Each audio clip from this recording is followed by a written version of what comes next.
तिमिरान्धस्य ज्ञानाञ्जनशलाकया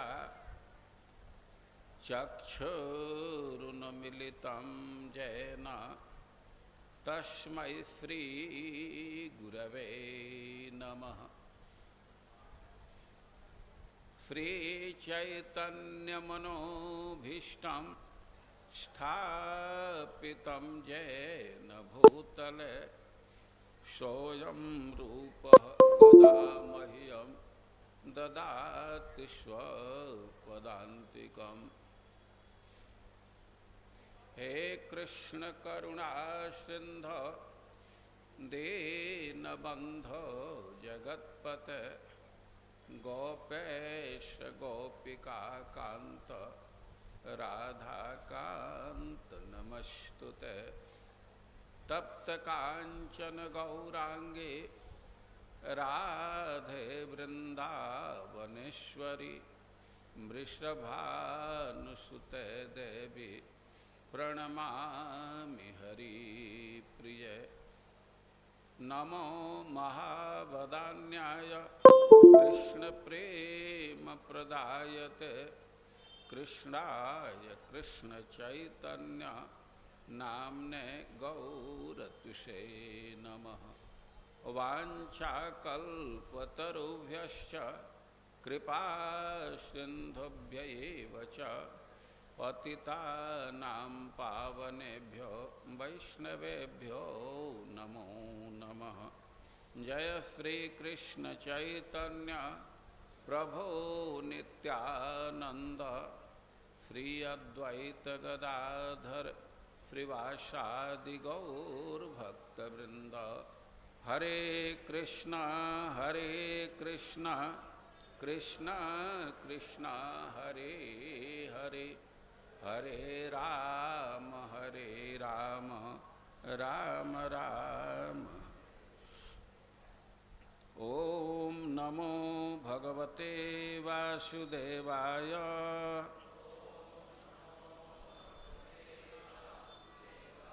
ओम नमो भगवते वासुदेवाय।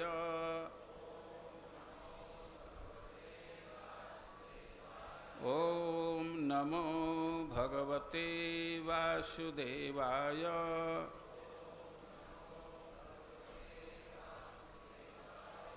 सह अहम नृणाम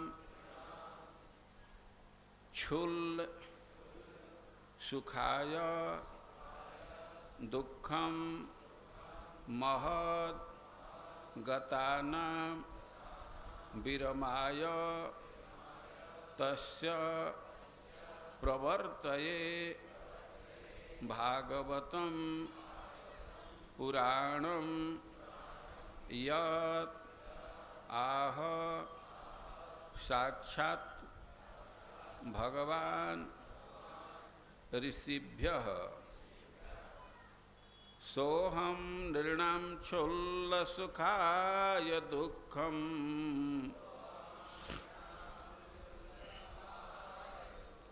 महद्गतानां विरमाय तस्य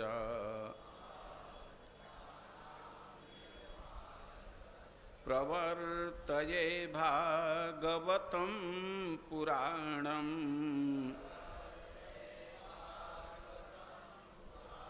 यदा साक्षात् भगवान् ऋषिभ्यः।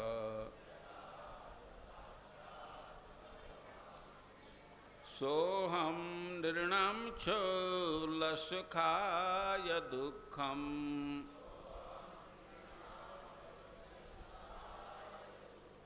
सोऽहं नृणां क्षुल्लसुखाय दुःखं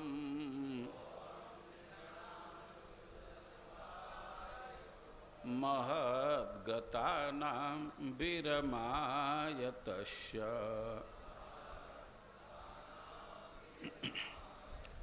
प्रवर्तये भागवतं पुराणम् यदा साक्षात् भगवान् ऋषिभ्यः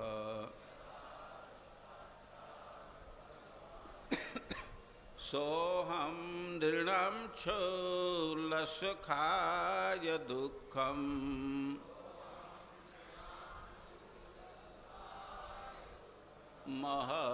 महद्गतानां विरमाय तस्य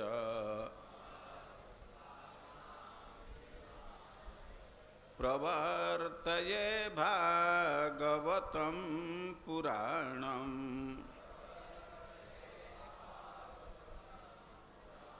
यदा साक्षात् भगवान् ऋषिभ्यः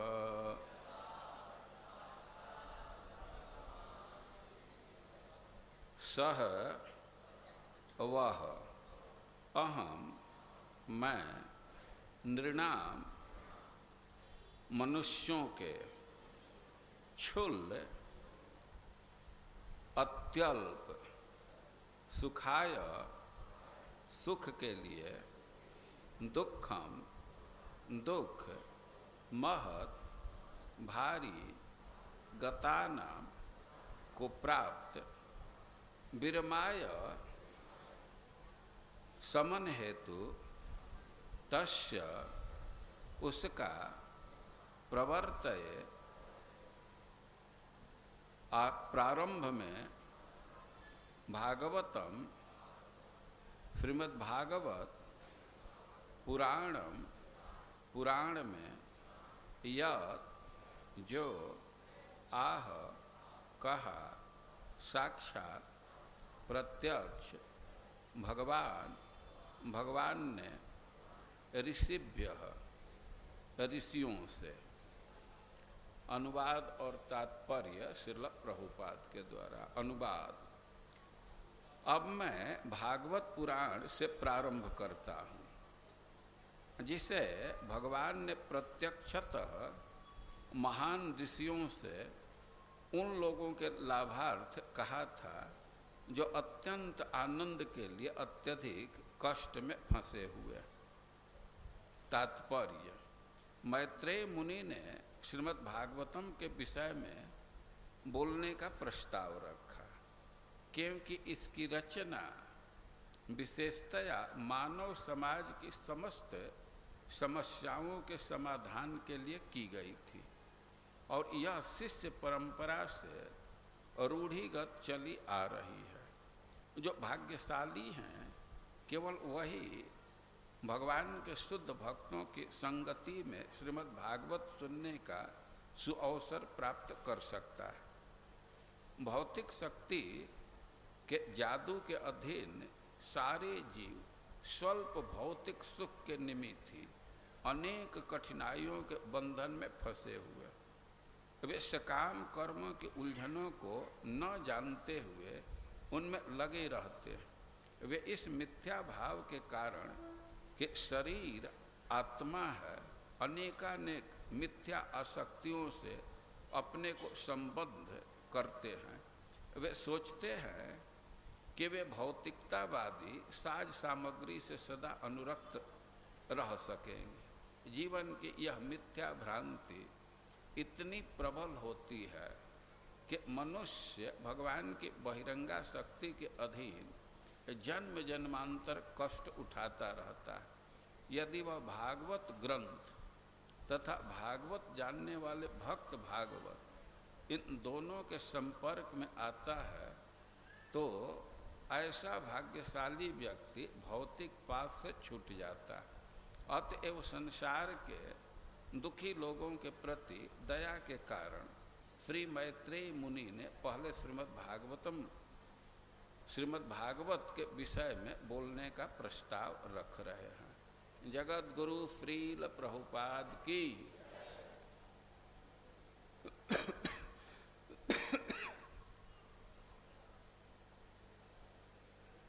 भगवान के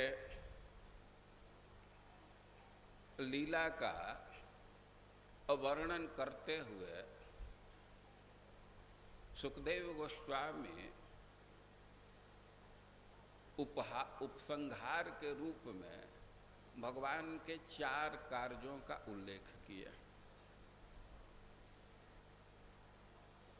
भगवान के अवतार के अनेक कारण हैं। उन कारणों पर हम लोग सुबह के सत्र में विचार करेंगे कि क्या क्या कारण है।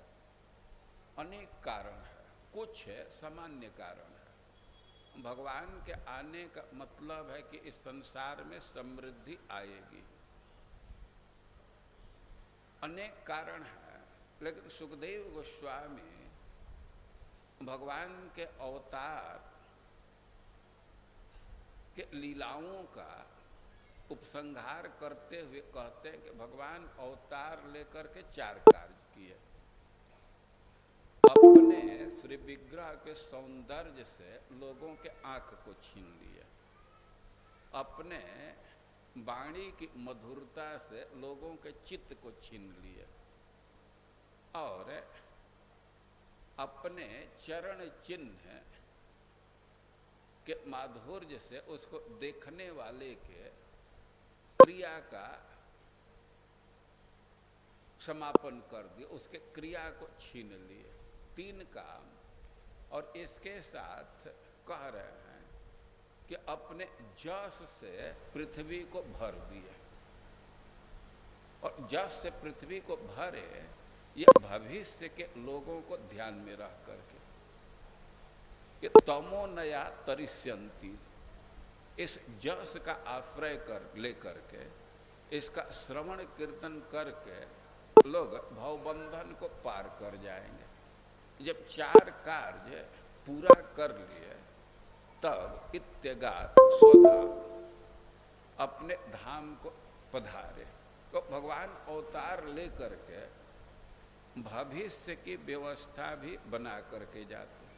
अवतार के समय तो लोग भगवान का प्रत्यक्ष दर्शन करते हैं, उनको बहुत सुख मिलता है, लेकिन भगवान तो अपने लीला को उजल कर देते हैं और भविष्य के लोग बहुत चिंतित होंगे, बहुत दुख में पड़ेंगे कि हम लोगों का यह सौभाग्य नहीं मिला।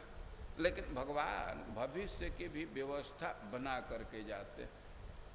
तो हम लोग आज इसी तथ्य पर विचार करेंगे, भगवान भविष्य के लोगों के लिए कैसे व्यवस्था बनाए। अभी जो आप श्लोक सुन रहे हैं, इसमें मैत्रेय ऋषि कह रहे हैं कि सोहम निर्णम क्षुल्ल सुखाय दुखम महदगताना विरमाय तस्य। इस संसार की स्थिति है कि थोड़े से सुख के लिए व्यक्ति बहुत भारी बंधन में पड़ा, बहुत भारी लोड लेकर के चल रहा। और विरमाय तस्य, ये जो बहुत भारी बंधन है, बहुत भारी दुख है, इसको समाप्त करने के लिए प्रवर्तय भागवतम पुराणम, मैं भागवत पुराण को प्रारंभ कर रहा। यदा साक्षात भगवान ऋषिभ्य, ये श्रीमद् भागवतम को भगवान डायरेक्ट ऋषियों से बोले।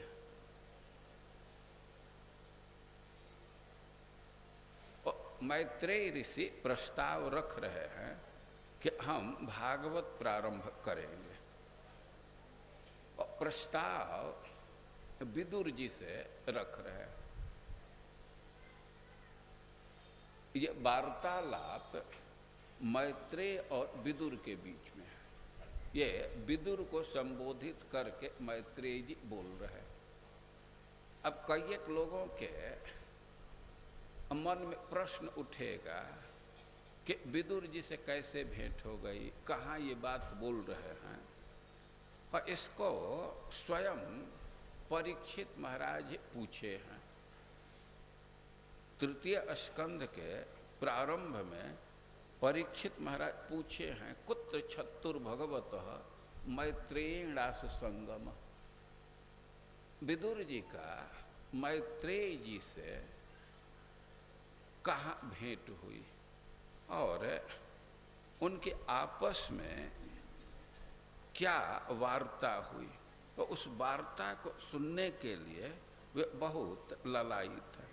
कदावा सह संवाद एतद वर्ण न प्रभु, कहाँ उनकी भेंट हुई और कब यह संवाद हुआ इसका वर्णन किए। क्योंकि न ह्यल्पार्थो दयोस्तस्य विदुरस्या मलात्मन तस्मिन् वरीयसी प्रश्न साधुवादोपबृंहित। कि विदुर जी जो प्रश्न किए थे और उसका प्रशंसा बड़े बड़े साधु करते हैं, और उससे कोई साधारण वस्तु का उदय नहीं हुआ होगा।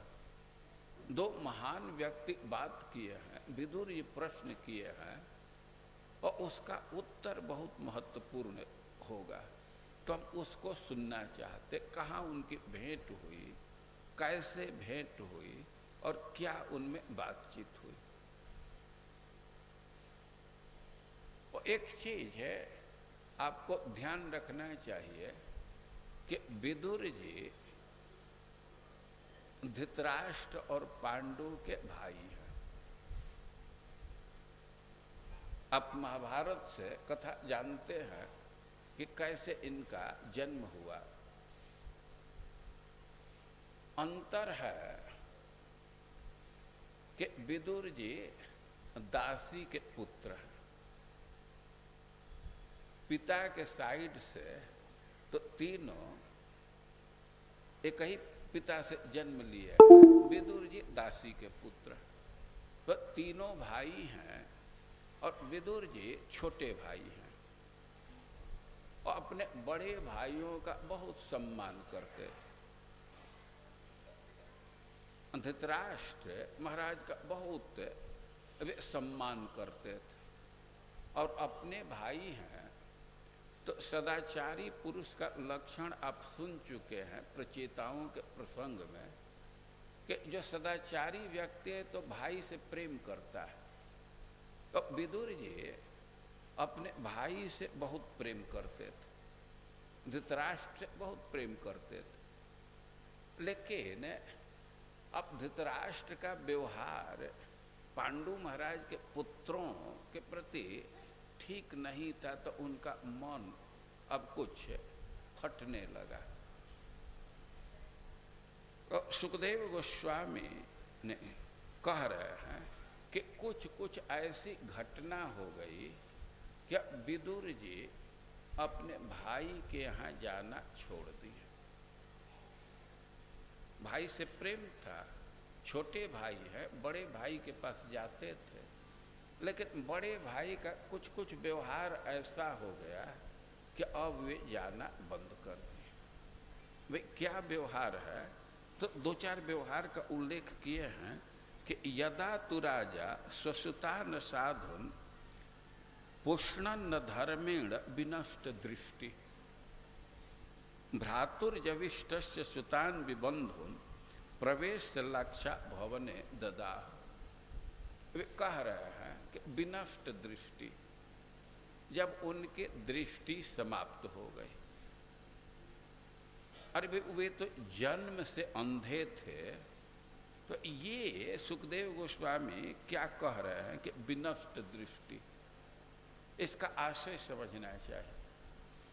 व्यक्ति को तीन आंखें होती हैं, दो आंख तो प्रकट है और एक विवेक की दृष्टि होती है।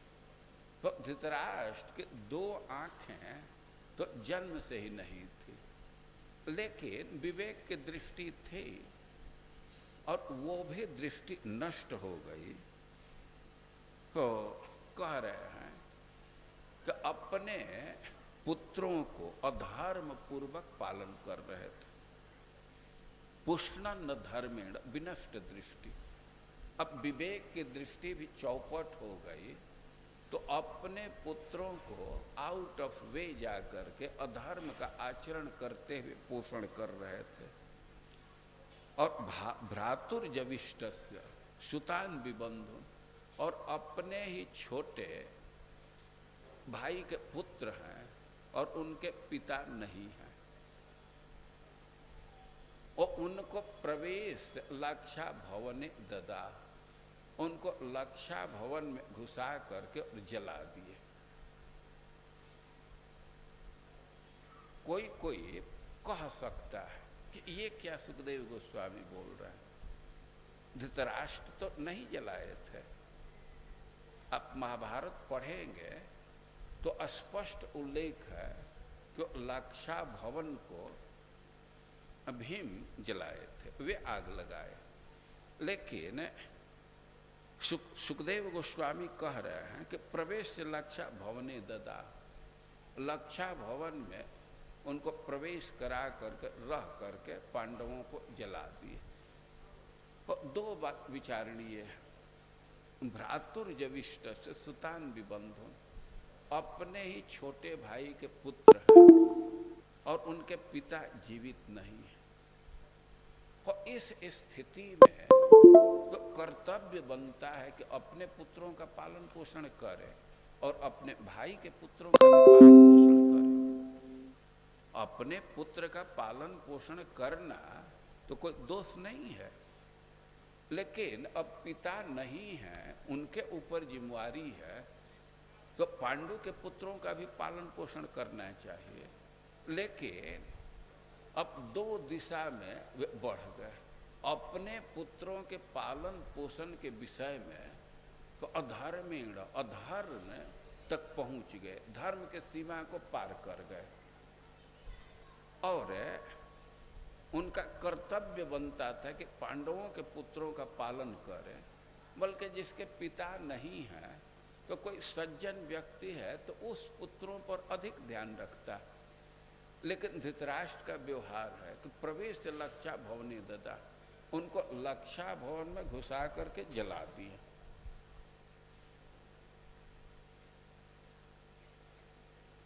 धृतराष्ट्र जलाए नहीं थे, लेकिन फिर भी सुखदेव गोस्वामी कह रहे हैं कि जला दिए। इसका कारण यह है कि आग तो नहीं लगाए, लेकिन जलाने के लिए सारा प्रयास किए। बहुत कपट पूर्वक वो लक्षा भवन का निर्माण कराया गया। महाभारत पढ़ेंगे तो यह बात स्पष्ट है कि धृतराष्ट्र कार्यकारी राजा थे। राज्य पांडु महाराज का था, वे राजा थे, लेकिन उनका असमय में मृत्यु हो गई। पांडु महाराज की मृत्यु हुई तो उनके पुत्र माइनर थे, अवयस्क थे, वे कम उम्र के थे। तो धृतराष्ट्र राजा के योग्य नहीं हैं, अंधे व्यक्ति हैं। लेकिन फिर भी कुछ दिन के लिए राजा तो होना चाहिए। अब बच्चे छोटे छोटे हैं, तो बच्चे जब तक सयाने न हो जाएं तब के तो उतने दिन के लिए धृतराष्ट्र को राजा बनाया गया था। और यहाँ कह रहे हैं कि विनष्ट दृष्टि, पहले धृतराष्ट्र की दृष्टि नष्ट नहीं थी, विवेक की दृष्टि। उनको पता था कि हम तो थोड़े दिन के लिए राजा बनाए, युधिष्ठिर जब तक सयाना नहीं हो जाता है तब तक ही हमारा अधिकार है। युधिष्ठिर सयाना हो जाए तो उसको राज्य लौटा देना है। और धृतराष्ट्र युधिष्ठिर महाराज को युवराज पद दे दिए। युधिष्ठिर महाराज का थोड़ा उम्र बढ़ा तो उसको युवराज का पद दे दिए। युवराज कहते हैं जब राजा का बेटा राजा के अधीन कुछ शासन के कार्य में भाग लेता है। वे शासन का कार्य करना है तो पहले अनुभव चाहिए, ट्रेनिंग चाहिए, तो वे राजा के साथ कार्य करते हैं। देखिए, योग्यता अर्जित करने के बाद भी प्रशिक्षण की आवश्यकता होती है। आप देखते हैं कि जुडिशियल के क्षेत्र में परीक्षा होती है।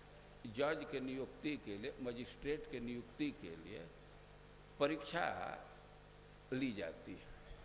परीक्षा लेने के बाद जो सफल होते हैं तो उनको लॉ के विषय में, कानून के विषय में फिर से ट्रेनिंग दी जाती है और उसके बाद भी उनको कचहरी में किसी जज के साथ बैठना होता है। कुछ दिन तक वो जज का कचहरी चल रहा है तो जो नए मजिस्ट्रेट हैं उसके बगल में बैठे, सैद्धांतिक ज्ञान उनको दे दिया गया है, लेकिन व्यवहार में कैसे कचहरी चलता है इसको सीखने के लिए कुछ दिन तक वे बैठते हैं। हम लोग ऐसा देखे हैं। लॉ एकेडमी से ट्रेनिंग पूरा करके आए हैं, लेकिन डिस्ट्रिक्ट के जज के साथ अब कुछ दिन बैठेंगे कि ये कैसे कार्य कर रहा है। और ज्वराज का पद है कि राजा के साथ वे कार्य करते हैं और कुछ कुछ कार्य का स्वतंत्र उनको जिम्मेवारी दे दी जाती है। आज जो सरकार की व्यवस्था है, मंत्रिमंडल की व्यवस्था है, और उसमें आप लोग 2 मंत्री का नाम सुनते हैं, कैबिनेट मंत्री और राज्य मंत्री। और राज्य मंत्री में एक टाइटल स्वतंत्र प्रभार। तो ज्वराज का पद लगभग ऐसा होता है, वो सब निर्णय नहीं लेता है, लेकिन जैसे राज्य मंत्री को ऑफिस मिल जाता है, स्वतंत्र प्रभार है, तो कोई कोई प्रशासन के काम में वो निर्णय ले लेते हैं। तो ज्वराज का पद लगभग ऐसा ही होता है। और धृतराष्ट्र ज्वराज का पद दे दिया। युधिष्ठिर महाराज अपने ऑफिस में काम करने लगे, ज्वराज के पद पर कार्य करने लगे, और युधिष्ठिर महाराज बहुत अच्छा से अपना कार्य संपादित कर रहे थे। अब अच्छा से कार्य कर रहे थे तो उनकी लोकप्रियता बढ़ने लगी। और धृतराष्ट्र से दुर्योधन आकर के कहा कि पिताजी ये क्या भूल कर दिए, ये युधिष्ठिर को ज्वराज पद दे दिए और जैसे इसकी लोकप्रियता बढ़ रही है तो आप इसको राज्य से वंचित नहीं कर सकते। जिस व्यक्ति के बहुत समर्थक हो जाते हैं तो उसको दबा देना कठिन काम होगा ना। तो अपने पुत्र की बात सुन करके और पांडवों को वो मारना चाहे। अब डायरेक्ट कैसे मारे यह संभव नहीं दिख रहा था। वो एक भवन का निर्माण करे, लक्षा भवन जिसको कह रहे हैं, तो लाह का बना था, उसके दीवार लाह से बनी थी और दीवार के ऊपर सन और पटुआ को तेल घी में बोर करके और उससे लेप किया गया था। लाह ऐसे ही गल जाता है। और सन पटुआ का आप लोगों को अनुभव है कि नहीं? ये गांव के लोग हैं, वो सन में आग लग जाए तो उसी को बुझाना कठिन होता है, और उसको तेल घी में बोर करके और आग लगा दीजिए तो भाव से पकड़ लेगा, फैल जाएगा। और लक्षा भवन का निर्माण हो रहा था तो निर्देश था कि दीवार के ऊपर पटुआ का, सन का, वो भी तेल और घी में सिक्त करके उसको सटा देना। और जब भवन तैयार हो गया धृतराष्ट्र बुलाए युधिष्ठिर महाराज को कि बेटा तुम लोग राजा के पुत्र हो और इस संकीर्ण स्थान में तो तुम लोगों को रहना उचित नहीं है। तुम लोगों के लिए हम एक बड़ा भवन बनवाए हैं, वहाँ खुला जगह है, तो तुम लोग वहाँ चले जाओ। युधिष्ठिर महाराज को कहीं से पता था कि हम लोगों को मारने की व्यवस्था है। वे अपने भाइयों से मीटिंग की है, कहे कि राजा हम लोगों को भेज रहे हैं, लेकिन हम लोगों को मारने के लिए भेज रहे हैं। तो भीम कहे तब क्यों हम लोग जाएंगे? नहीं जाएंगे। युधिष्ठिर महाराज समझाए कि देखो, जिस व्यक्ति को मारना है, जिसका नियत बुरा हो गया, तो नजदीक रहने से आसानी से मार देगा ना, बल्कि दूर रहेंगे तो कम खतरा है। अब यहाँ रहे भोजन में विष दे देगा, काम खत्म। पहले तुम अनुभव कर ही चुके हो कि तुम्हारा हुआ है, तो यहाँ रहना ठीक नहीं है, उधर चलेंगे तो कुछ उपाय कर लेंगे। तो वे जब बरणावत के लिए जा रहे थे तो विदुर जी कूट भाषा में, कोड लैंग्वेज में कहे, इतना ही कहे थे कि बेटा जब जंगल में आग लगती है तो चूहा बील से दूर भाग जाते हैं। युधिष्ठिर महाराज इसकी व्याख्या कर लिए कि इस घर में कोई बील होगा, तो वे लोग खोजते थे, वहां चले गए और देखते रहते थे कि किधर बील है। तो ऐसे भीम तो गदा से टेस्ट करते थे। एक जगह ठोके तब तक भंभाड़ फूट गया, और देखे कि ये तो बहुत चौड़ा रास्ता है। तो पहले उस रास्ता को जा करके देख लिए कि कहाँ निकल रहा, सुरंग का पूरा पता कर लिए। और जाड़ा का दिन था, वे लोग भीतर थे, और संजोग की बात है कि बाहर बरामदा में एक भीलनी अपने 5 पुत्रों के साथ रुक गई। वो बाहर का बरामदा खुला था, तो बिना सूचना के रात्रि हो गई, जाड़ा का दिन, वहीं रुक गई।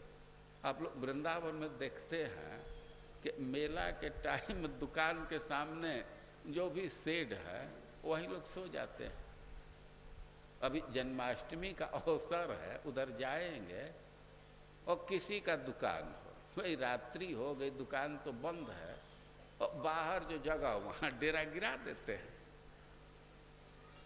वो जाड़ा का दिन था, ये लोग तो भीतर थे, वो बाहर भिलनी अपने पुत्रों के साथ थे, उनको पता नहीं था कि कोई बाहर है।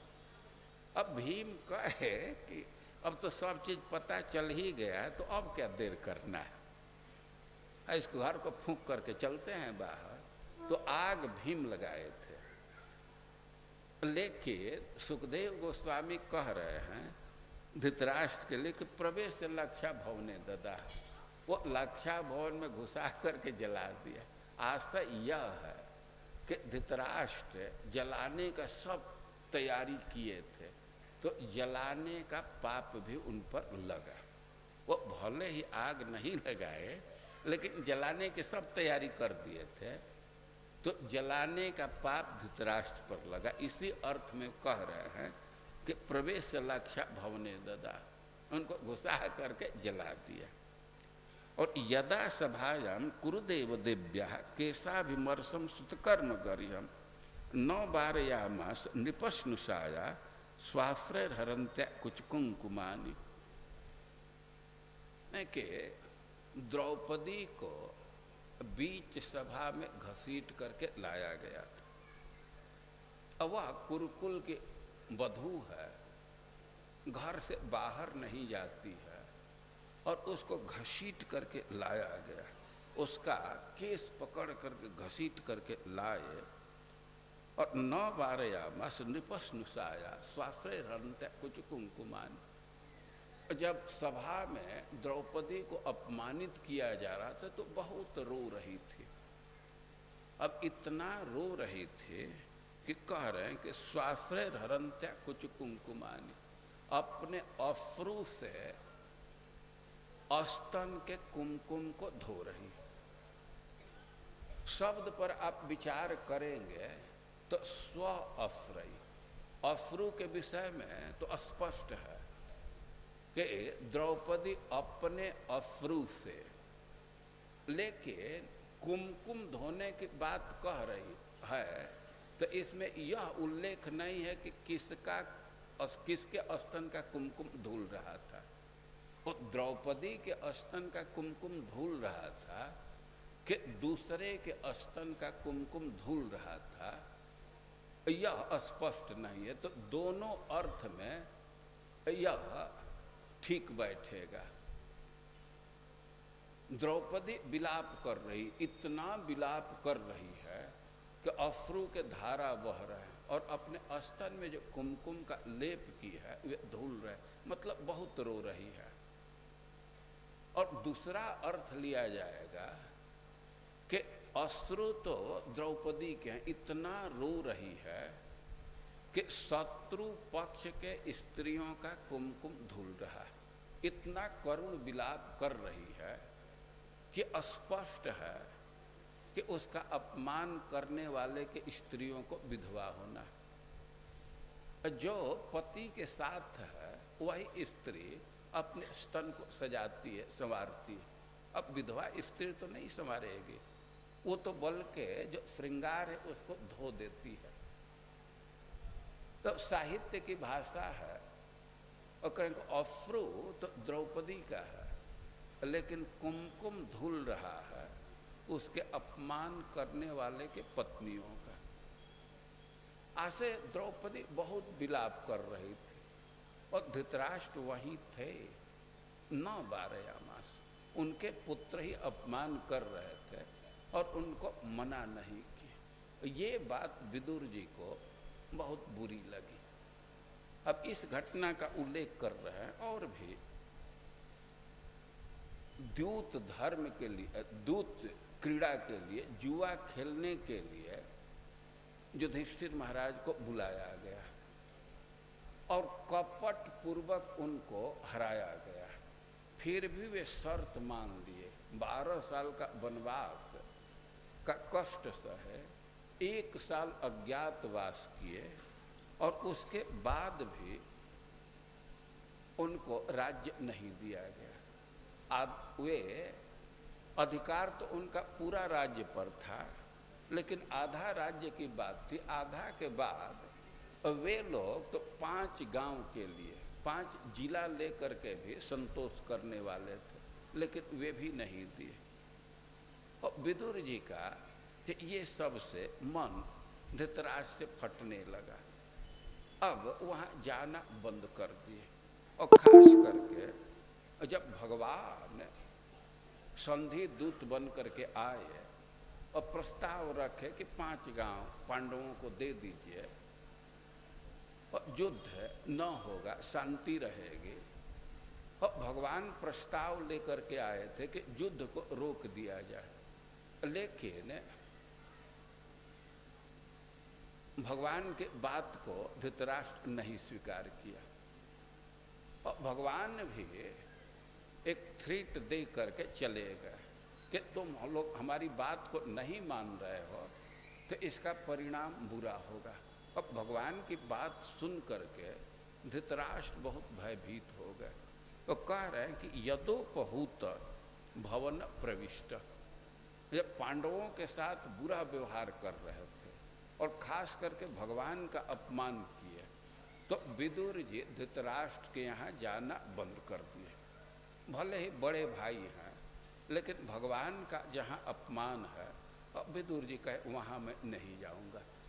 लेकिन भगवान के बात से धृतराष्ट्र भयभीत हो गए तो विदुर जी को बुलाए।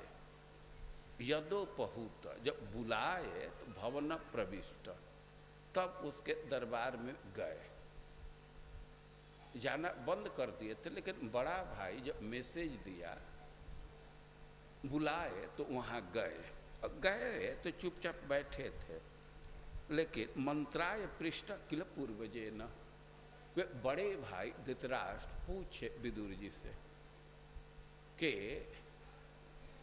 द्वारकाधीश आए थे, ऐसे ऐसे कह करके चले गए, बहुत मन में भय हो रहा है, हम लोगों का क्या कर्तव्य है, तुम बतलाओ। विदुर जी नीति निर्धारण में बहुत दक्ष थे, तो धृतराष्ट्र उनसे पूछे कि बतलाओ इस स्थिति में क्या करना है। जब पूछे तो विदुर जी स्पष्ट शब्दों में कहने लगे कि अजात शत्रु प्रत्यक्षदाय तितिक्षितो दुर्विषहम तवाग सहानुजो यत्र ब्रिकोदराही श्वसन रुषा यमलम विभेषी।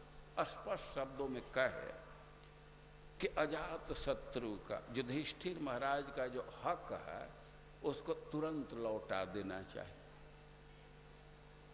और नीति के हिसाब से बोल रहे हैं कि इसी में मंगल है, क्योंकि युधिष्ठिर महाराज के शक्ति पर विचार करना चाहिए।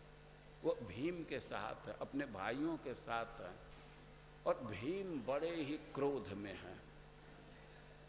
कह रहे श्वसन रुषा, क्रोध के मारे वे बहुत लंबी लंबी सांस ले रहे हैं। और भीम की स्थिति आप जानते हैं, उसे तो आप बहुत भयभीत रहते हैं, तो बहुत क्रोध में है। और पार्थांस्तु देवो भगवान मुकुंद गृहीतवान सचित देव देव आस्ते सुपुर्याम यदुदेव देव विनिर्जिता शेष निर्देव देव। कह रहे हैं कि पांडवों के स्थिति पर विचार कीजिए। पार्थांस्तु देवो भगवान मुकुंद गृहीतवान, पार्थों को, पृथा के पुत्रों को भगवान आत्मीय रूप से ग्रहण किया है। और क्षितिदेव देव, वे ब्राह्मणों के भी देवता है। और आस्ते सुपुर्यम यदुदेव देव, और पांडवों के प्रति ब्राह्मणों का अनुकूल भाव है।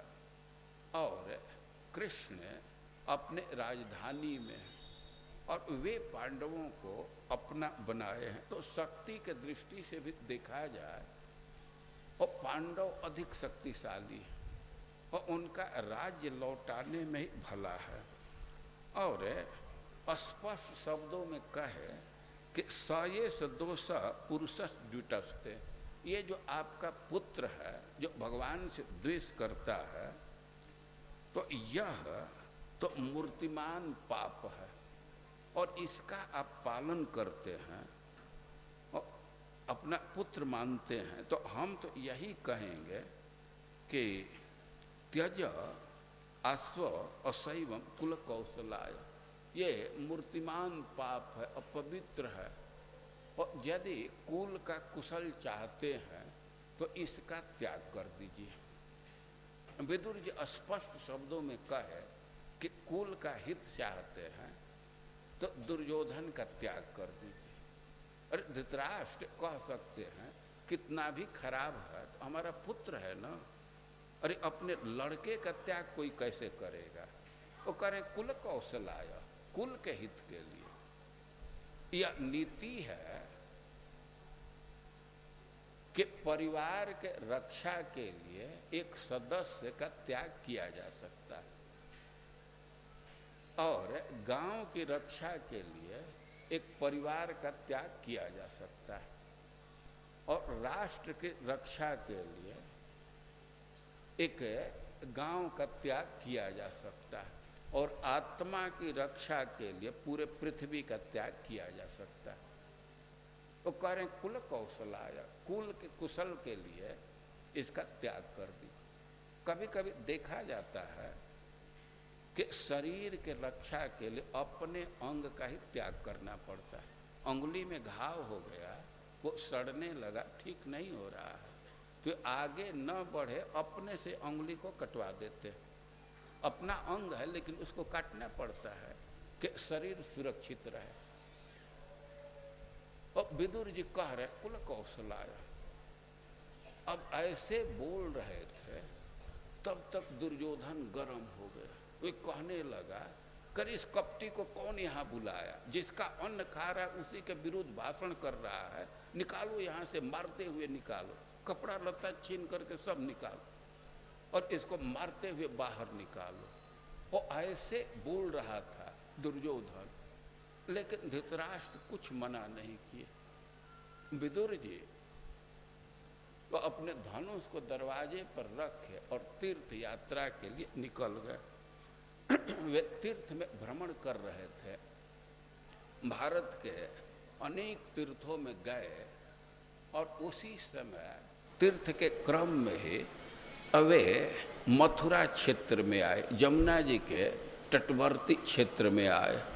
वहां आए तो उद्धव जी को देखे। अब बहुत दिन के बाद अपने स्वजन को देखे और विदुर जी उद्धव जी का आलिंगन कर लिए और उनसे अपने स्वजनों के विषय में, कृष्ण बलराम के विषय में, वसुदेव जी के विषय में, धृतराष्ट्र के विषय में और लोगों के विषय में प्रश्न पूछने लगे। खास करके प्रश्न पूछ रहे हैं कि कृष्ण बलराम सुरसेन के घर में कुशल पूर्वक है ना।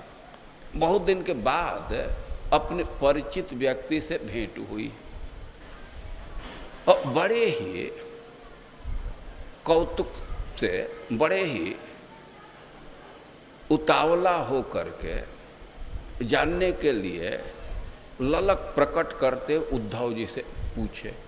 कई एक प्रश्न पूछे हैं, खास करके कृष्ण बलराम अपने पिता के घर में, सुरसेन के घर में कुशल पूर्वक है न। अब ऐसे प्रश्न किए और उद्धव जी तो कुछ नहीं बोल पाए। कह रहे इति भागवत पृष्ठ छत्रावार्ताम प्रियाश्रया।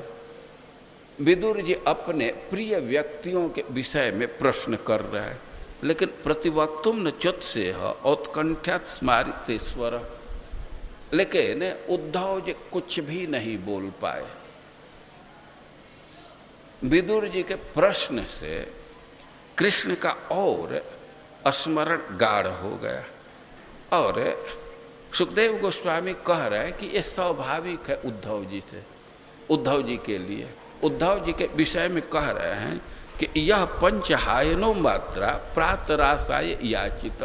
उद्धव जी की स्थिति है कि अभी 5 साल के थे तो भगवान के पूजा में इतना अभिनिविष्ट हो जाते थे कि माँ भोजन करने के लिए बुलाती थी लेकिन उस पर ध्यान नहीं देते थे। तन्नैच्छत् रचयन् यस्य सपर्यं बाल लीलया। अब एक खेल खेल में ही भगवान की पूजा करते थे। उद्धव जी अभी 5 साल के हैं और बच्चे खेलते हैं। उद्धव जी भी खेलने के लिए जाते थे, लेकिन भगवान की मूर्ति बना करके खेल में मिट्टी का मूर्ति बनाए और मिट्टी का ही आरती प्लेट बनाए, उसी का दीप बनाए और खेल खेल में पूजा करते थे। और इतना दत्त चित्त होकर के पूजा करते थे कि माता भोजन के लिए बुलाती थी लेकिन उस पर ध्यान नहीं देते थे। तो कह रहे हैं कि स कथम सेवया तस्य कालेन जरसम गता। और केवल बाल्यावस्था में सेवा नहीं किए।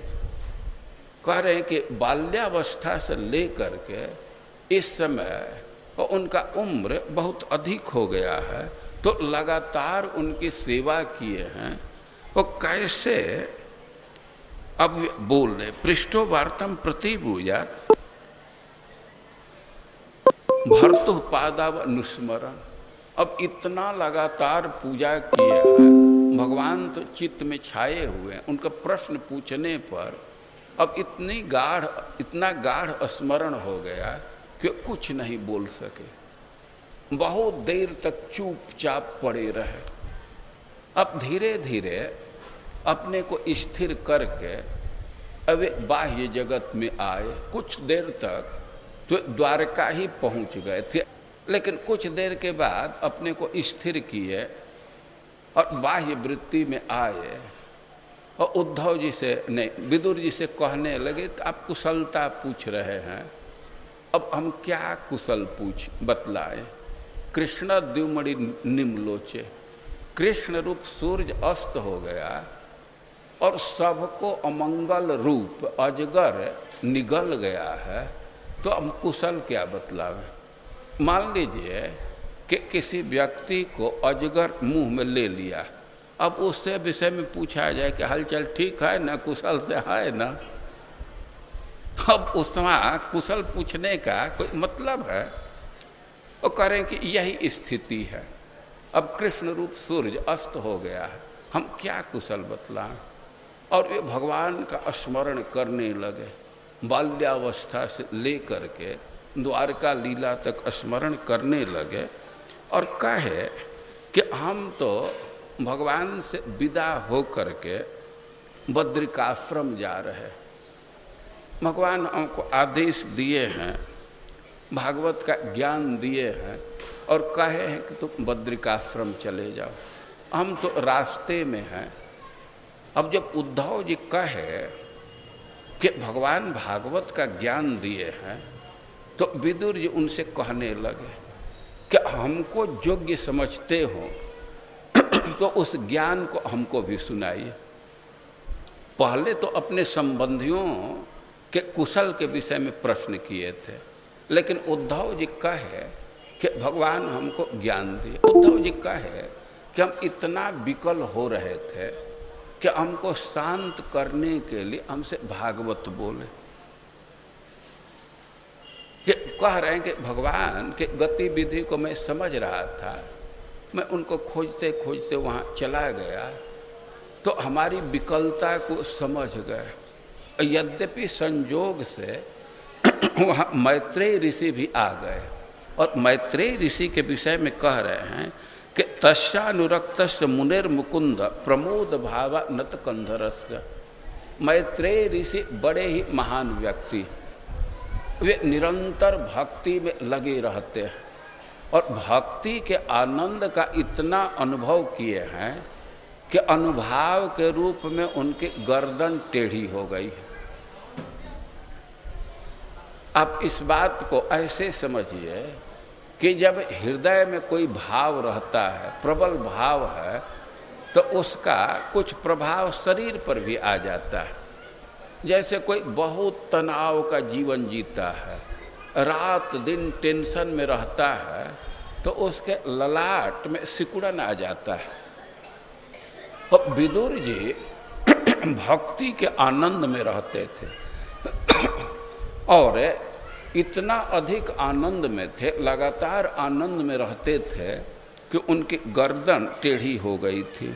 और आशृण्वतो, वे वहाँ आए, भगवान के पास बैठे तो खूब अच्छा से सुन रहे थे, लेकिन उद्धव जी कह रहे हैं कि माम अनुराग हास समीक्षया विस्मयन उवाच।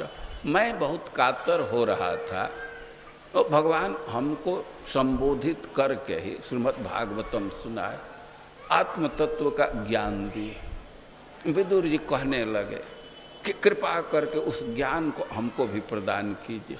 भगवान जो भागवत बोले हैं, जो आत्मा परमात्मा का ज्ञान दिए हैं, उसको हमको भी प्रदान कीजिए। उद्धव जी कहे कि आपको भागवत का ज्ञान चाहिए तो आप मैत्रेय ऋषि के पास जाइए, क्योंकि भगवान उन्हीं को आदेश दिए। भागवत तो सुना रहे थे, हमको मुख्य ध्यान हम पर था, लेकिन मैत्रेय जी वहाँ उपस्थित थे, तो अंत में मैत्रेय जी को आदेश दिए कि यह ज्ञान विदुर को भी प्रदान कर देना। तो भगवान द्वारा आदिष्ट हैं, आपके भागवत का ज्ञान चाहिए तो आप मैत्रेय जी के पास जाइए। अब उद्धव जी की बात को सुन करके विदुर जी मैत्रेय ऋषि के पास गए। मैत्रेय जी उस समय हरिद्वार में थे, आनंद वन में थे। तो इस बात को कह रहे हैं कि द्वारी दुनद्या ऋषभ कुरुण मैत्रेय मासीन मगाध बोधम। मैत्रेय जी हरिद्वार में गंगा जी के तट पर निश्चिंत बैठे थे और छत्तोपसृत्याच्युत भाव शुद्ध पप्रच्छ सौशिल्य गुणाभितृप्त। विदुर जी वहाँ पहुँचे और मैत्रेय जी को देखे कि एकदम निश्चिंत बैठे हैं, और इससे उनको बहुत प्रसन्नता हुई। मैत्रेय जी को निश्चिंत बैठे हुए देख करके, उनके सौम्य स्वभाव को देख करके तृप्त हो गए। और विदुर जी मैत्रेय जी से प्रश्न कर रहे हैं, कई एक प्रश्न किए हैं। उनमें सबसे महत्वपूर्ण प्रश्न है कि वे संसार के स्थिति का वर्णन कर रहे हैं। कह रहे हैं कि सुखाय कर्माणि करोति लोको न तय सुखम वान्य दुपारमम वा। कि इस संसार की स्थिति है कि व्यक्ति सुख के लिए कार्य कर रहा है। योगेश्वरों ने बतलाया है कि जोड़ी बांध करके सुख के लिए प्रयास करते हैं। इस संसार का आप सर्वे करेंगे तो 99% से अधिक लोग मिलेंगे जो जोड़ी में है, स्त्री पुरुष एक साथ है, और जोड़ी में रह करके कार्य कर रहे हैं, दोनों कार्य कर रहे हैं। कोई ऑफिस में कार्य कर रहा है, कोई घर में कर रहा है, कभी कभी दोनों ऑफिस में दौड़ते हैं, तो स्वाभाविक है कि घर में भी मिलजुल करके करना पड़ता है जो हो। और कह रहे हैं कि कार्य कर रहे हैं, लेकिन उसका उद्देश्य क्या है? दुख हत्या सुखाय, दुख समाप्त हो जाए, सुख मिल जाए, लेकिन पश्चात पाक विपर्यास ऐसा होता नहीं है, स्थिति उल्टी है। तो इस संसार की स्थिति को प्रस्तुत कर रहे हैं विदुर जी कि सुखाय कर्माणि करोति लोक। इस संसार के लोग सुख के लिए कार्य कर रहे हैं, बहुत बहुत कार्य कर रहे हैं।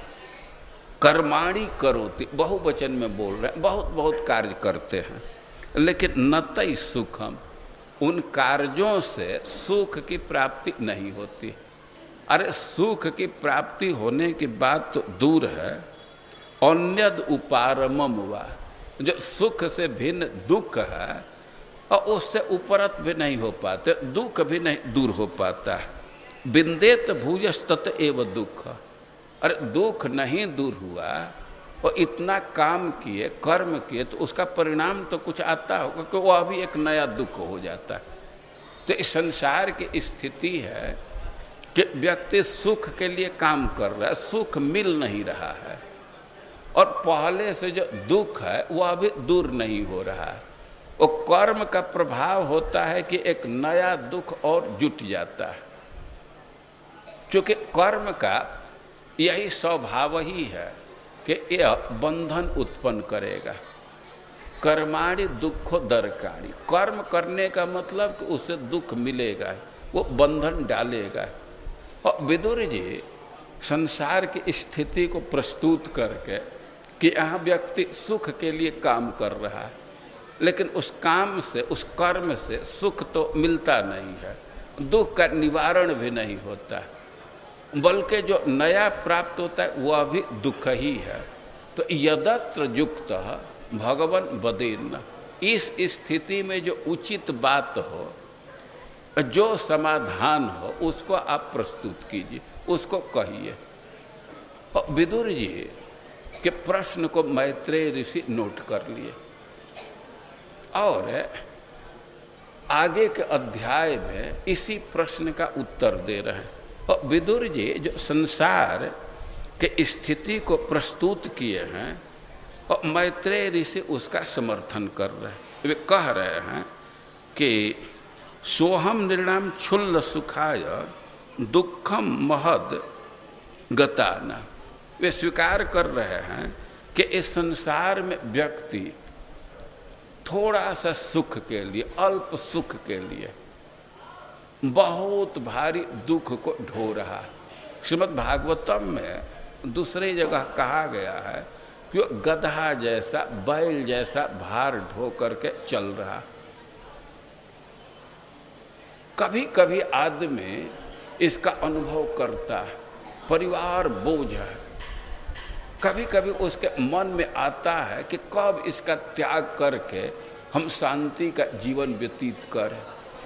ये परिवार का जो भार ढो रहे हैं, पालन पोषण का जिम्मेवारी लिए हैं, और उसके पीछे कारण क्या है?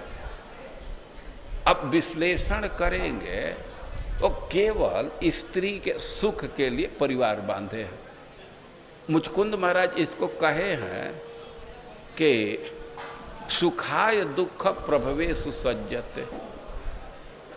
वो थोड़ा सा सुख का प्रयास करते, उसको प्राप्त करना चाहते हैं, लेकिन ऐसे जगह बंध जाते हैं कि जहाँ से केवल दुख ही निकल रहा है, और जोषित पुरुषस्य वंचित, दोनों ठगे गए।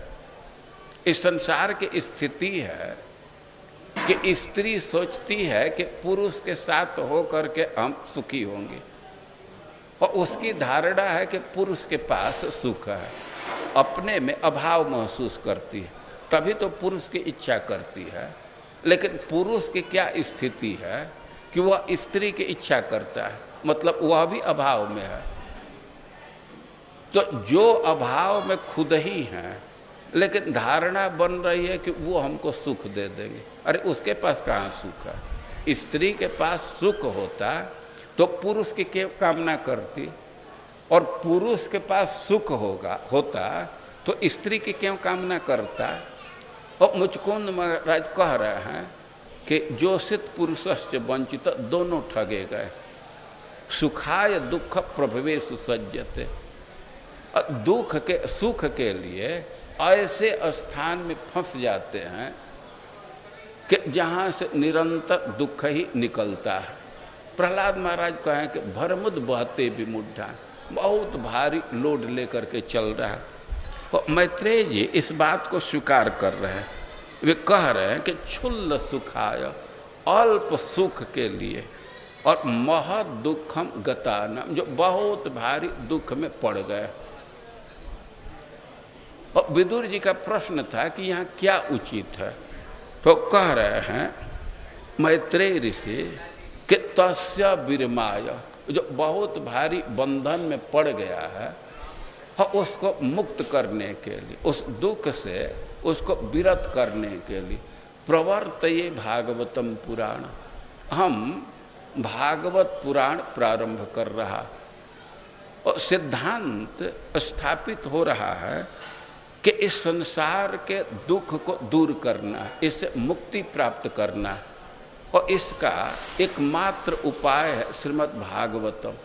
उसका श्रवण करना, उसका प्रवचन करना, यही उपाय है। श्रीमद् भागवतम में स्पष्ट लिखा गया है कि सायं प्रातः गृणन भक्त्या दुख ग्रामात् विमुच्यते। दिन भर कोई भागवतम न भी पढ़े, केवल संध्या के समय, सुबह के समय भारी बंधन में पड़ गए हैं, तो इससे निवृत्ति के लिए मैं भागवत प्रारंभ कर रहा हूँ। श्रील प्रभुपाद जी इसके तात्पर्य में लिख रहे हैं कि भागवत की रचना ही इसी के लिए हुई, क्योंकि इसकी रचना विशेषतया मानव समाज के समस्त समस्याओं के समाधान के लिए की गई थी। श्रीमद् भागवतम की रचना मनुष्य के समस्या के समाधान के लिए, किसी मनुष्य के जीवन में किसी प्रकार की समस्या और उसका समाधान है श्रीमद् भागवतम। श्रीमद् भागवतम का श्रवण करने से उसकी सारी समस्याएं दूर हो सकती। यह श्रीमद् भागवतम की विशेषता है। इसका कारण है कि जो व्यक्ति श्रीमद् भागवतम का श्रवण करता है वो भगवान उसके हृदय में आ जाते हैं, भगवान उसके चित्त को पवित्र कर देते हैं और उसके हृदय में भक्ति उदय हो जाती है। और भक्ति अतरंगा शक्ति की वृत्ति है, वो आनंद स्वरूप है। और भक्ति उत्पन्न होने से वो शोक मोह भयाप है। भक्ति के प्रभाव से उसका शोक खत्म हो जाता है, उसका मोह खत्म हो जाता है और उसका भय खत्म हो जाता है। जो भूतकाल के दुख को, भूतकाल के कष्ट को स्मरण करके दुखी होते हैं तो उसको शोक कहा जाता है। पीछे कोई घटना हुई है और उसका स्मरण करके दुखी हो रहे हैं तो उसको शोक कहा जाता है। वर्तमान के अज्ञान के चलते कोई कष्ट भोग रहे हैं, दुख अनुभव कर रहे हैं तो उसको मोह कहा जाता है। और भविष्य के कष्ट की संभावना करके जो दुख भोग रहे उसको भय कहा जाता है। और श्रीमद् भागवतम के विषय में कहा गया है कि जस्याम वै श्रूयमाणाया भक्तिरुत्पद्यते पुंसां शोक मोह भयाप। जस्याम वै श्रूयमाणायाम कृष्णे परम पुरुषे।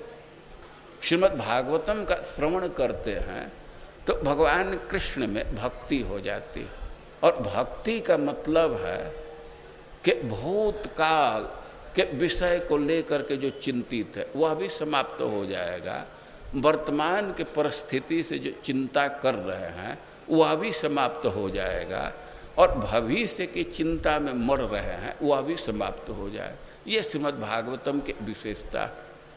और श्रीमद् भागवतम मनुष्यों के कल्याण के लिखा गया, मनुष्य के किसी प्रकार की समस्या को यह दूर करने में सक्षम है। श्रीमद् भागवतम का सेवन करना चाहिए। श्रीमद् भागवतम का सेवन का सबसे महत्वपूर्ण अंग है इसका श्रवण करना, इसका अध्ययन करना। श्रीमद् भागवतम पढ़ते हैं, अध्ययन करते हैं तो भगवान के गुण रूप चित्त पर छा जाता है। अब उसी के आनंद में विभोर रहते हैं, बाह्य संसार के दुख से प्रभावित नहीं होते। और श्रीमद् भागवतम सुनने का विधान किया गया है। व्यक्ति को श्रीमद् भागवतम के कथा का श्रवण करना चाहिए, अध्ययन करना चाहिए। श्रील प्रभुपाद जी श्रीमद् भागवतम के खूब सुंदर व्याख्या किए। श्रीमद् भागवतम संस्कृत भाषा में है, और संस्कृत भाषा का तो ज्ञान बहुत कम लोगों को है इस समय। और श्रील प्रभुपाद जी जो ग्रंथ की रचना किए हैं तो एक एक शब्द का अर्थ दिए, श्लोक का अनुवाद दिए हैं और उसके विस्तृत व्याख्या दिए। और श्रील प्रभुपाद जी के ग्रंथ को पढ़ना चाहिए, उसको सुनना चाहिए, बहुत अच्छा से समझा करके लिखे। इससे हमारा कष्ट दूर हो जाएगा, कोई भी समस्या दूर हो जाएगी, हृदय में भगवान बस जाएंगे, परम सुख का अनुभव होगा। और श्रीमद् भागवतम का मुख्य सेवन है इसका श्रवण करना।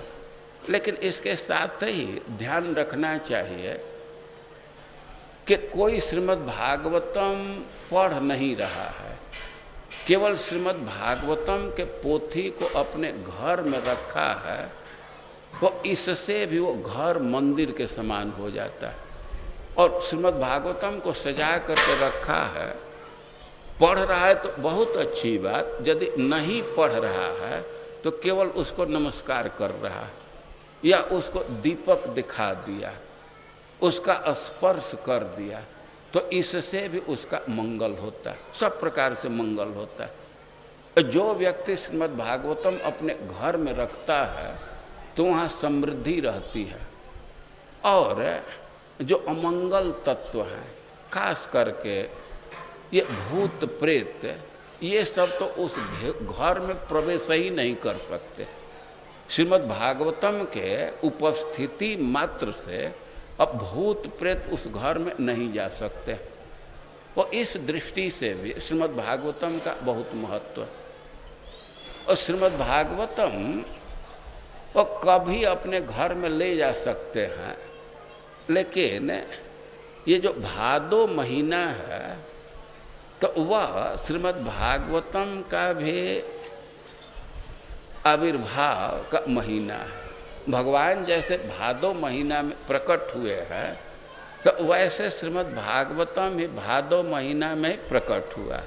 और इसलिए भादो में श्रीमद् भागवतम को अपने घर में ले जाने का विशेष महिमा।